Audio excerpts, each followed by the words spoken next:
Ukraine war, infection and hunger as hundreds hide in Mariupol cellar.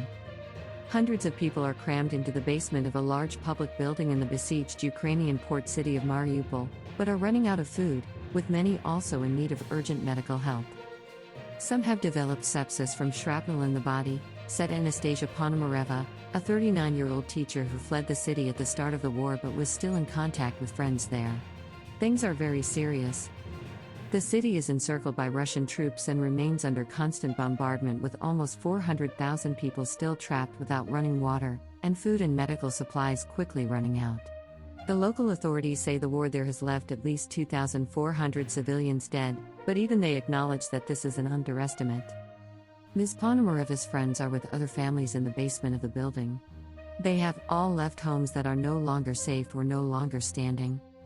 People who manage to hide in underground shelters basically live there permanently, Ms. Ponomareva said from the western city of Drolovich, where she was living.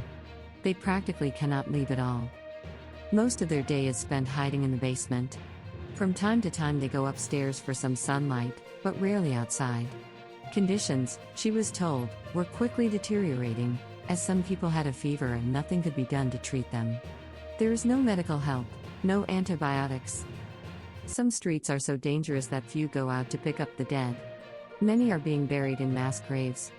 The almost non-stop Russian attacks have turned their old neighborhoods into wasteland. New drone footage, pictured above, showed the vast extent of the damage, with fire and smoke billowing out of apartment blocks and blackened streets in ruins. On the left bank, there's no residential building intact, it's all burned to the ground, Ms. Ponomareva said. The city center is unrecognizable. Sheltering in the same building, a family of 4 has been in touch with Serhiy Kazyrkov, a 40-year-old pastor who left Mariupol 2 weeks ago. It's very crowded and there isn't enough food, Mr. Kazyrkov, who is now in Lviv, said. People get ill because it's very cold and everyone is lying next to each other. The family are desperate to flee.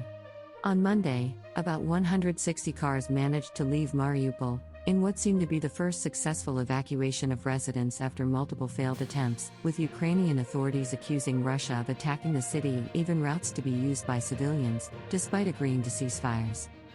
But no humanitarian aid was allowed into the city. Sergei Orlov, the deputy mayor of Mariupol, said things were getting more difficult by the hour. Monday's convoy of vehicles had been organized by civilians who decided to leave, he said, and was not part of an official corridor. The situation is horrible, he said. There isn't enough food, water, medicine, insulin, baby food. Everyone has specific needs. According to Mr. Orlov, cars with supplies have been waiting for 4 days but the Russians have not let it in. We get a lot of calls. For example, a mother who says I have a child in my hands, who is dying from hunger. Or we get a call, here's our address. We're blocked in the basement. What should we do? Mr.